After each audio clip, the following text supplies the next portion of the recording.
There is a specific kind of exhaustion that comes with paying attention and caring deeply. We are living in some wild times, and you want to stay informed.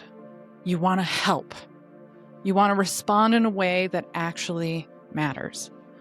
But instead, you find yourself stuck, thinking in circles, feeling heavy, maybe snapping at friends, family, coworkers, or just shutting down completely. And you're wondering, why is it so hard lately?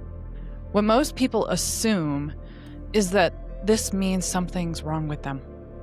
They're not doing enough, or they're not trying hard enough to care less. But that's not what's happening. In this episode, I'm going to share what's actually going on inside your body when you feel overwhelmed and how to create enough internal stability to think clearly, stay confident and connected to your values, and respond from intention instead of exhaustion. This isn't about disengaging from the world and all the craziness going on around us. It's about learning how to stay present without burning yourself out in the process. First, let's normalize what this exhaustion is and relieve you of the shame of exhaustion. There's a difference between being tired and being overloaded, a neurological term. The exhaustion isn't from doing too much, it's from holding too much. Sensitive people, sensitive bodies, don't just consume information, we process it somatically. Caring deeply means your system stays open longer than most. When I joined the Orion program in 2007, NASA's take on it was the Constellation program, and then we watched it shift to become the Orion program when it was really just the Orion vehicle crew module. And I started to see a pattern where things were starting to go a little wackadoo. This was 2007, 2008. Those of you who were alive during that time know what was going on. Things were starting to get crazy. And in 2008, we had a new president. Obama came in. He canceled the program completely. And at this point in my life, I had just started my career in the aerospace industry, and I'm going, oh, well, this is interesting. And the old timers around me were like, oh, this is totally normal. Our government changes their mind about what's going to happen in aerospace, and this is the downturn. And the heaviness that I felt around this, the irritation that I carried, and the fact that I completely shut down during that time should have been some of my first clues that this wasn't quite the right place for me. That was just the beginning. And I ignored all of that and said, you know what? Maybe there's hope. And I would go home at night and just not have the energy to make myself food. And over that year, from 2007 into 2008, I was noticing this pattern of not taking care of myself as well. And looking back on it, I was so dysregulated. My nervous system was on overload constantly. I didn't know if I would have a job from week to week. And at this point, I'm an adult and I have a car payment and I have rent and I have bills and school debt, and I'm panicking. And it was a slow panic, a slow burn. And there was very little energy to do anything else other than go to work, come home, sleep, not even feed myself, and then go back to work the next day. I hadn't started my yoga teacher training yet. That started in 2009. That was me putting myself back together. But this stretch of time felt like laziness. It looked like laziness compared to who I was before that, an athlete who was always on the go. And it was really just my body saying, this is too much input without enough integration. This isn't a motivation problem that I was having. It was a nervous system capacity issue. And my doctor was warning me, and I wasn't listening because I didn't know how to listen. She was telling me, go check out the Muscatova method. And I was going, I don't even know what that is, and I don't have time to research it because I'm too overloaded with the chaos that's going on all around me. So what's actually happening in your body during this time? Your nervous system doesn't distinguish between global chaos and personal threats. Constant urgency means your nervous system stays activated. And usually that activation puts you into sympathetic state, which is fight, flight, freeze, or fawn. Emotional exposure without resolution creates internal looping. The brain just keeps going and going. Oh my gosh, what am I going to do? How am I going to get out of this? How can I help myself? How can I help others? Right? We're in a really wild time if you're paying attention to the news, and our sensitive bodies were designed to feel first and think second. So if you're one of those people who stopped paying attention to the news like me, and now all of a sudden you can't ignore it, it's hard to ignore what's going on. It might send you into spiral thinking. You're going to bed at night and you just can't shut down the brain. The body might be exhausted, but the brain keeps going. I just recently had this happen to me earlier this week. I know hundreds of tricks, hundred of neurological stimulation, body stimulation tricks, and I use that term loosely, to get me out of the thinking spiral. Unfortunately, that didn't happen that night, and my body paid for it the next day. This might look like you're replaying a conversation or replaying a headline. The headline that I happened to see that night was Trump declared himself the acting president of Venezuela, which meant he now had control of the oil situation. And there's a whole political game going on there that stirred up some crap for me. And I was already planning this episode, so it was like fodder for this episode. And then I just played this episode in my mind over and over and over again throughout the entire night. I remember looking at the clock at 11:40 and 12:39 and 3:32 and finally at 5:15. And I was going, yeah, my body stayed still all night long. My body got rest, but my brain sure as heck didn't. And if my brain didn't, then I didn't. Wanting to respond in that moment to getting myself out of that situation was impossible. I couldn't find the thing that was going to get me out of that moment. I kept on saying to myself, you just need to go to sleep. Yeah, okay.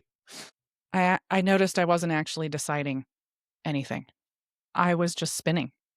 And that's when I realized my body wasn't asking for better answers to what I was going to say in this podcast. It was asking for safety. And when the body feels unsafe, clarity disappears. And that's what happened to me. And this is where I reach out to coaches and I go, all right, what do I do in those spinning moments? If you're, again, one of the people who stopped paying attention to the news and now you're sucked into it because it's mind-boggling, all of the things that are going on. We've got Venezuela and Greenland and Minnesota and Iran and Israel and Palestine, and the list just keeps going. And caring less about what's going on in the world isn't really an option. Caring less is like telling a fish to not notice the water. Sensitive bodies don't have that option. It's our wiring. And the problem isn't caring, it's uncontained caring. Shutting down costs more energy than regulating. When Obama canceled the Orion program, I remember completely numbing out. I also remember one of the people that got hired in started the same day that Obama announced the cancellation of NASA's Orion program. And man, I felt bad for him. Because he just graduated from college. He just got his first big-time job. And this, for me, was my dream job. And that night, I remember going home and going, oh my gosh. And that was it. That was the only thing that could come out of me. There wasn't a, what am I going to do next conversation going on in my head. There wasn't any movement. There was nothing. I had completely shut down, overrided all of my sensitivity, and avoided thinking about the next steps. And this might be happening for you as you're watching the news, going, what could I possibly do now?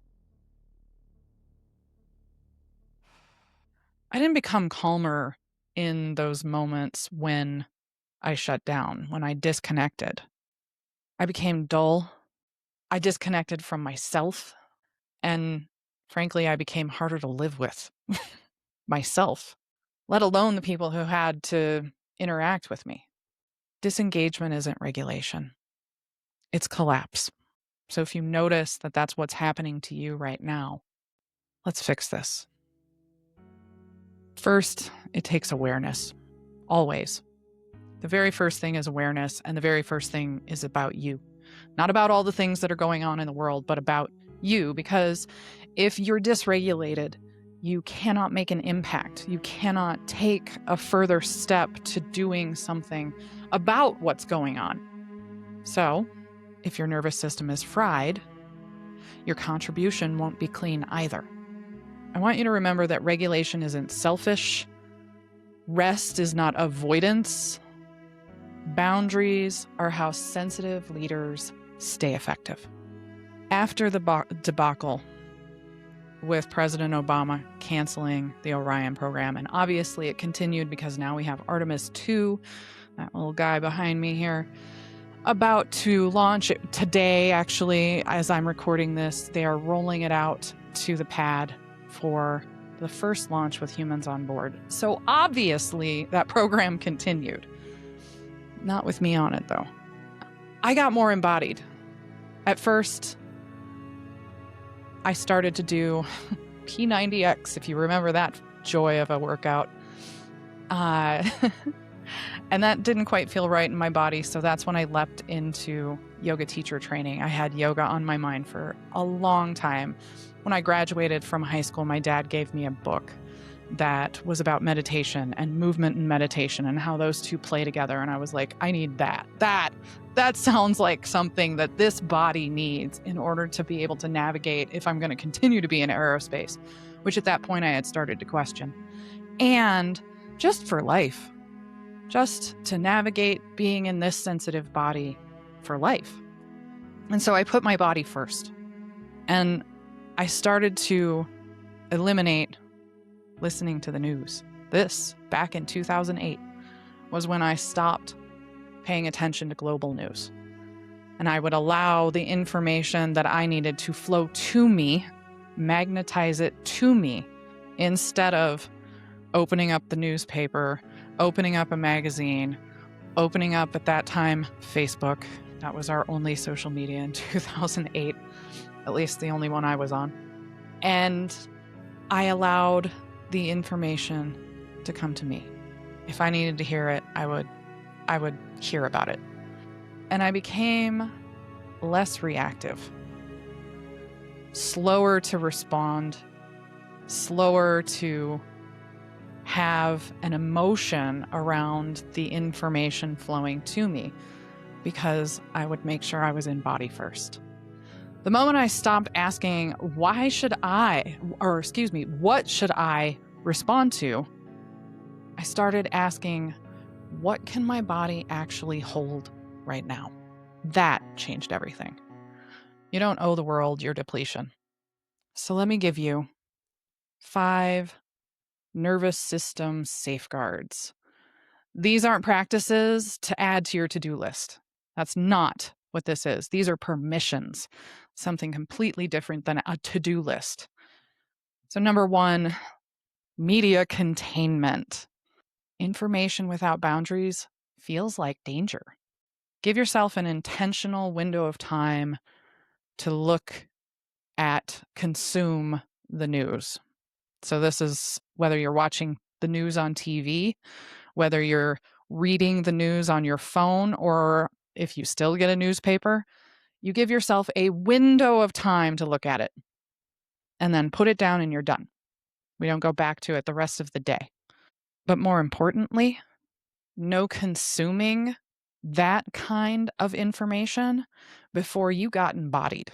If you're the type of person that's waking up and grabbing your phone and starting to scroll through social media, and now you're seeing like, okay, ICE has killed somebody, and our Constitution is basically thrown out when it comes to ICE and laws, and you can already hear it in my voice, like, oh my gosh. First, get embodied. That can look as simple as touch every part of your body so that your brain knows where your body is at in space, and then consume. But get embodied first. Go to the gym, get a workout in, and then pick up the newspaper or read whatever you want to read on the internet. Number 2, body before reaction. So this goes beyond what I was just saying about getting embodied before you consume. This is about response. Once you've consumed the thing, feel before you speak. Just like I just took a breath before I said that line, same thing. Slow, deliberate, conscious sigh or exhale. Maybe name a sensation that you have in your body, name it in your head, and then respond. Number 3, micro safety signals. Safety doesn't have to be dramatic. You can put your hands on your chest and your belly, getting embodied once again, but this is a safety. This is you giving yourself that conscious hug. Humming and singing, these are also ways to get into a better rest digest place, stimulating the vagus nerve. Sighing, all great ways to signal I'm safe, as long as you're in a safe place, of course. Number 4, energetic boundaries. You can witness without absorbing. It's possible. I did an entire podcast episode on this called Bubble Work. It's something that I practice every single day, almost every single day. I clear my space. I create an energetic bubble around myself. Imagine that it's there, and only the highest good is allowed to enter and exit that bubble. And then clearing it out energetically, just imagining it's getting swept out. And I do that in my office here where I'm creating this episode. I do that on my property. I do it in my car and around my car. That's just a daily practice for me, but it's energetic boundaries I'm creating for myself. And it clearly defines what's mine and what's not mine, which for sensitive bodies is a practice in and of itself. For some of us, including me, feeling other people's stuff is super simple, unless I've created this energetic boundary. Being able to discern it's mine that I'm feeling or it's theirs that I'm feeling used to be hard. And because I've created this energetic boundary practice, it's become infinitely easier. Number 5, regulated contribution. Not every response needs to be immediate or public.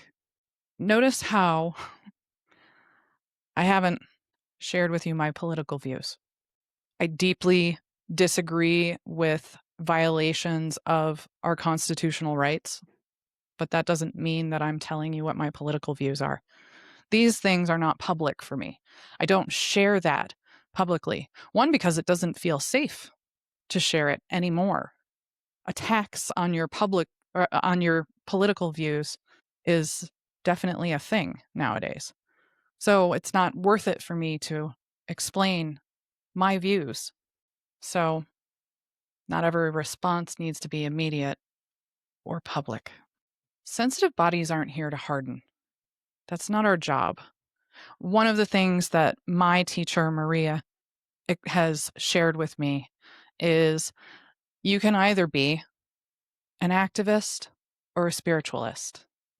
And you have to choose. Those are the paths when it comes to this kind of conversation, when it comes to how you're going to show up when the world seems crazy. I choose to be a spiritualist. But man, there are times when I want to be an activist, but it doesn't serve.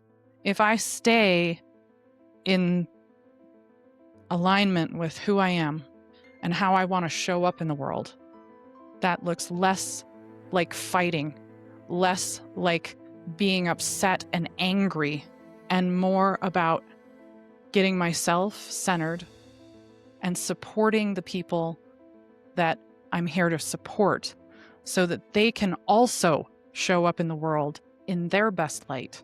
And the more of us who can do that, the better we will all become. I invite you to start practicing one or all of those 5 nervous system safeguards. Again, it's not a to-do list. It's a practice in permission.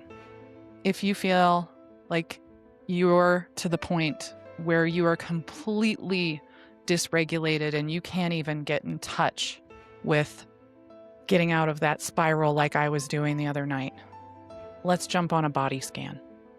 This 20-minute Zoom call will get you out of that mode and give you very specific nervous system tricks. I hate that word, but nervous system tricks to help you regulate finally. You can find that at bodywhisperhealing.com/services. I just lowered the price, so go check that out. If you're someone who's been quietly overwhelmed, I hope that this message, this episode, has helped you in some way. That's my goal. You're not meant to carry the weight of the whole world alone, especially not in your nervous system, and especially not right now.